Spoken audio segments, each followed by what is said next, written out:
What is up, guys? We are back with another deck profile, and we have Giant Baby.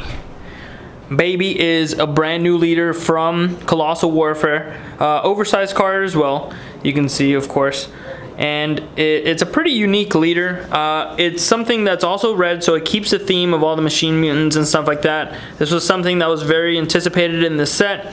Baby got a gorilla version, and then it's got a few different versions of it. It's got a 1-drop, a 4-drop, and the ape version, which we're gonna see later. But Baby's very unique because it does give that really cool mechanic. It's the only deck, very competitive deck actually, that can give minus power to battle cards, therefore killing them by normal game mechanics. So if you're from Magic the Gathering, giving it -2/-2 or -1/-1, making its power go below 0 will automatically kill it by game mechanics. So it's a really interesting ability, only hindered by the word barrier. So we're gonna go into it. Baby is a leader that when it attacks a card, it draws a card. So attacks a leader card, it draws a card. So very good. Love the leaders that do this. And then untaps to 2 energy when it gets flipped.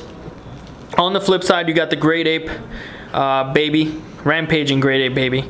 When this card attacks, draw 1 card, then choose one of your battle cards and one of your opponent's battle cards, and they both lose 10,000 power from the duration of the turn. So really interesting leader. Gives you a little bit of board control, well, a lot of board control actually. It's very cool because it does rely on the sequencing of your attacks. Obviously you want to attack with your leader first, attack with one of your battle cards first, and then with your leader attack and give that battle card -10k, but not enough to kill it because you don't want to lose your own battle cards, but still very good for getting rid of your opponent's creatures. And when you start stacking it up with the other ways of giving minus power to your opponent's cards, then you can actually start KOing some pretty big threats in this deck. So very powerful leader, and it's something that is gonna see a lot of synergy, especially with the strategy that we chose to take on it. Alright, so first off for the deck, for the 1-drops, we got 4 Baby Vengeance Unleashed. And this is a brand new card from Colossal Warfare. This is one of the main reasons why we can play Baby right now, because it is a 1-drop. It's an early drop that we can get on the board. This is what we want to be doing. It chooses one of your battle cards and places it under the card. If your leader's a red machine mutant, which Baby is, and so is Dr. Mew actually, so you can actually play Dr. Mew in this deck if you really wanted to, as your leader. Choose 1 Baby with an energy cost of 4 or less with the same character name as the card you placed under this card from your deck and place it on top of this card, then shuffle your deck. So pretty cool because not only is this a free Union Absorb, like you don't have to pay the energy, this is like a sell Union Absorb. So very good in order to bring out like the second piece, which will usually get you to your 3rd piece. So it plays almost exactly like sell, and it looks like they tried a very similar cell type deck, because instead of having the 3-drop into 5-drop into 7-drop, this deck has the 1-drop into 4-drop into 6-drop, which you'll see later on. But definitely playing a full playset of that card. Only 1,000 attack, but it doesn't matter because you use it solely to Union Absorb. Next 1-drop that we play here is Dr. Mew. Dr. Mew, even though we're not playing a Dr. Mew deck, these Baby and his whole family are all machine mutants. So this being able to look at the top 3 cards, is it, of your deck and choose one machine mutant or a card whose name includes Baby, that's actually really relevant, because now you have something that can filter through your deck, something that becomes a free 5k combo later down the line when you need to defend or attack. It's still something that you definitely include in this deck 100%. So it gives you another thing to do on one.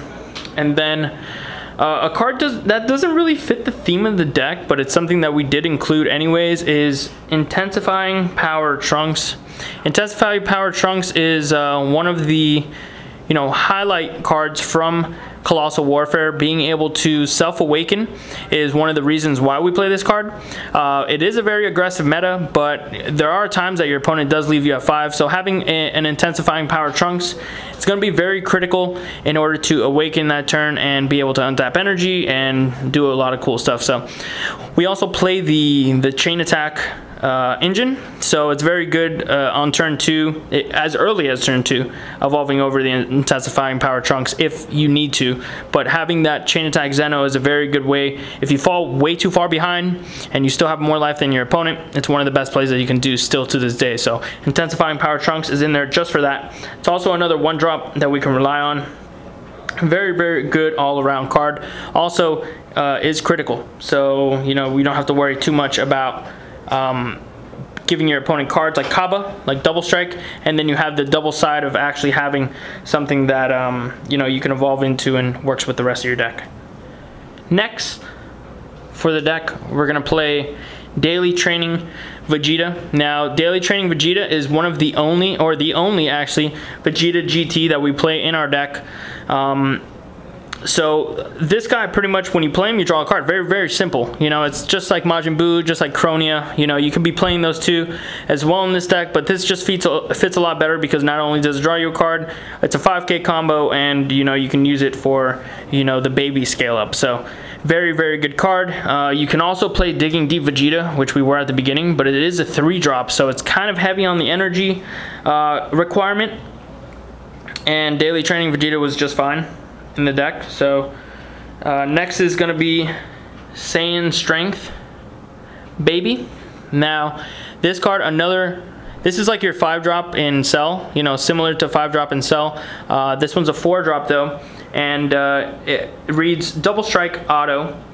When you play this card, if your leader card is a Red Machine Mutant, draw 1 card, then choose up to 1 of your opponent's battle cards, and it loses minus 20,000 for the duration of the turn. So really powerful card. This is most comparable to like Beerus or cards of the like, you know, even Piccolo, because it does technically almost KO almost any card. Honestly, it's minus 20k is a lot, enough to KO itself actually if your opponent does have the same exact card out. So and it also draws you a card. So it's really good at replenishing card advantage and KOing something. It's also a 5k, which is really, really cool and important, especially when, you know, you're trying to go all in or trying to defend yourself, whatever the case is. But this is the main target that you get from the 1-drop baby, and it's just really, really good because you can play it, not like Cell. Like with Cell, if you draw it 5-drop, you can't really play it and KO a card. It really has to be brought out by the ability. So that card's very, very good. Next, Chain Attack Trunks. Of course, Chain Attack Trunks. A lot of you should be familiar with this card. Very good because it does have that 2 red evolve cost. You can also just cast it on 4. Very, very hard. And you know, because you are pretty much a mono red deck, you do play some blue, some iteration of blue in this deck. But normally getting the 3 red is not hard for this deck. So this can actually summon the Daily Training Vegeta, a baby, you know, anything really. If you really want it to summon something else also, it's not something that's impossible. So you can get some extra value out of your spells. If you don't have the Zeno, or you choose not to go for the Zeno because you're far ahead, you can just play it and, you know, cast another card for free. Next card in the deck, this is the main reason why we play the deck. Without this card, there's not really a reason why we're even throwing these cards into a deck and even trying to make it work. This is the big boy. This is the monster of the whole deck. This is the power card. This is what you want to be playing towards. Now, this card evolves over baby. It does not. What's interesting is that it doesn't have to evolve over a specific baby. It doesn't have to evolve over the 4-drop. Exactly, it can actually evolve over the 1-drop, so it's very, very good in that sense. It has evolved for 2 red and 2 colorless, so not that bad. It's not the biggest cost in the world. You can also hard cast this guy for 6 energy. You're probably never going to want to do that, especially because baby's only 1 energy, so you can actually just draw, hard cast a baby for 1 and then evolve here for 4, and that's still less energy than it would take to just cast this guy without any of that. So triple strike is huge, 30k is huge. It has an auto once per turn. Now this happens on both players' turn, which is very, very good. When this card attacks, or when your opponent plays a battle card, if your leader card is a machine immune, draw a card, then choose up to one of your opponent's battle cards, and it loses minus 20k power for the duration of the turn. So really powerful because it can play on your opponent's turn, it can kill their cards. It's very, very good at just getting things out of the way on both players' turns, because it could be an attacker. You know, when you attack with it, not only is it a triple strike threat, but it's also something on your opponent's turn that they have to be wary on. They need to be able to sequence their cards right, because whatever they trigger first on this is going to go and get negated, and you're going to draw a card. So very, very powerful card. This is the main reason why we play the whole deck. Next, of course, is Zeno. We had the Chain Attack Trunks, so this is the Zeno. This is the Yin to the Yang. Very powerful card. Of course, you know, resetting the game when you fall far behind. Obviously, you won't play this if you already have the baby setup, but it's there as insurance. It's also there for blue energy, because we do play some blue cards in this deck. Then the one of the beautiful one of that everyone almost plays, Scientist Fu. Now this deck doesn't cycle through cards as fast as like aggro decks do in this format, but it's still something that, you know, if that's our only overwhelm card, and it's the only card that we're like really planning to play and net some cards off of, and it's very menacing at a 25k double striker, still something that can come down and, you know, change the game, so put some pressure. Then we have another one drop in Planet M2, I'm sorry. Planet M2 is very good. It's an extra card. It is a field spell also, so it's something that stays on the board the whole entire game. Your leader's not Dr. Mew, so you won't be able to draw a card, but it's still very good because you can actually use it in battle and minus any battle card or your opponent's leader by 5k whenever you want. So if you stack it together with a Saiyan Strength Baby effect, or stack it together with your leader card, then it's still something, or even, you know, your baby ape, then it's still something that can definitely get some KOs out of the way, and it's still a pretty decent card. It's almost like a Senzu Bean, reverse Senzu Bean in a way, every turn when you're attacking. Now this only works on your turn, but still a very good card. Then the second reason why we play the entire deck, number one being Baby, number two being Revenge Death Ball. Now Revenge Death Ball is a brand new card from Colossal Warfare, and this is a very, very good card because it is an activate battle. It is only one energy, so reminiscent of a Senzu Bean. If your leader card is a red baby, so this is the main reason why you're baby leader, because normally you can play this whole deck with a machine immune leader like Dr. Mew, but to get the full benefit and full impact of this deck, you need to be playing this card, and this requires a red baby leader. It will give it plus 10k power for the duration of the turn, and then choose one of your opponent's battle cards, and it loses minus 15k for the duration of the turn. So Revenge Death Ball in combination with Planet M2 is something that could give minus 20k. Your leader minus, you know, another 10k, that's 30k, and then if you play a Saiyan Strength Baby, that could be all the way up to 50k. So you can kill a Son Goku Awakened Power Secret Rare if all the cards line up and you don't die to it. But it's still something that can happen. Just to show, obviously you use these cards on multiple different battle cards. You wouldn't use it all on one unless you're really staring down a big threat like that.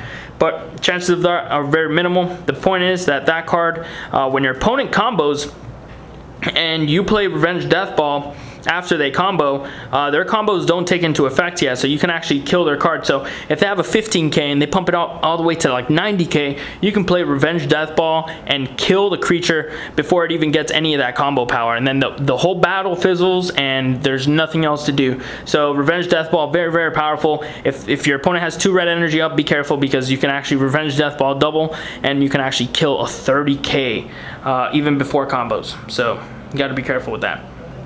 Senzu Bean is one of the main reasons to be blue in this day and age. It nets you energy. It's something that's very good on the offensive and defensive side. I felt like this deck can utilize it better. It is a slow type of deck, and Senzu Bean is not only a blue energy because it runs very few blue energy, but it's still something that can, you know, help you out, you know, and make sure to win you battles in combination with Planet M2 and Revenge Death Ball. And there are times where you can untap a second blue red for the Chain Attack Trunks to go into Chain Attack Trunks that same turn, or you just need a red energy up for Revenge Death Ball, because that's how important that card is. Then to round it out, we got some more blue cards here, some more event cards, some more utility cards. We got 4 objections. Now, objection is very powerful in this deck because 4 energy, it may seem like a little bit, but now in this format, you really need to get to that as soon as possible. So objection is a good way of just getting rid of your resources for energy. It's also very synergetic with Zeno. You normally want to get rid of cards with cards like objection with further your energy. Maybe toss some cards to protect your life, and while your opponent is playing recklessly with their life and it doesn't have as much energy as you do because of objection, then that's a great time to utilize the whole chain attack Zeno route, which you don't have to utilize every single time, but it's still something that's there for the deck, especially because this is a slower to get up and get ready setup deck. It's not something that has mana acceleration like Super Saiyan 3. Then we got double Mokuba. The reason why we play Mokuba is you want to have some type of control here. You can see the theme here. We got Sensu Bean, Revenge Death Ball, Mokuba. If you only have 1 energy up, the Sensu Bean can make a Revenge Death Ball active. If you have 2 energy up, you can represent Revenge Death Ball, or you can represent Mokuba, which is really good when your opponent's trying to go for game. They really don't know what you're going to have, so they don't know to dump all in onto a creature, or they just don't know to attack with maybe their triple flash, Super Saiyan 3, or something of the like. You'll always have some type of response. So Mokuba is just a great, just mind game to have with your opponent, especially on a reactive deck like this, and very good with the Baby Ape too. Then, of course, to round it out, we got the 4 Handy Guru. Handy Guru, self-explanatory. It's a machine mutant, which is the main reason why you're not playing Vados. You can search it with the 1-drop, which is pretty much the only reason why we're playing that over Vados. So that's pretty much the 50 card deck, guys. I hope you really do enjoy this deck profile. It's one of the funner decks and actually surprisingly competitive. Been seeing this deck do really well across the country in super releases, so I definitely give it a try. This may not be the final version, but this is something that Peter and I were toying around with, and it's something that he really enjoyed playing, and he's working on a Namekian deck actually as of now. He's playing a Piccolo Junior leader, and it's actually really interesting what these decks can do, and some of these different strategies that Colossal Warfare really got people like just overlooked because there's so many powerful things going on in the format now. So I hope you guys like the deck profile. Thank you again for watching. Please like, comment, and subscribe. What would you like to see next? Remember, guys, join that Patreon if you haven't already. We have some very competitive deck techs on there, and we have some really cool innovations that the team has been working on heading into ARG Boston this weekend, and then GenCon in a few weeks, then Otakon presented by ProPlay Games in Washington, and that's going to be a Dragon Ball tour, so make sure you guys check it out, and if you're going to be there, say hi, because we'll be there. Thank you guys again, and until next time, stay pro.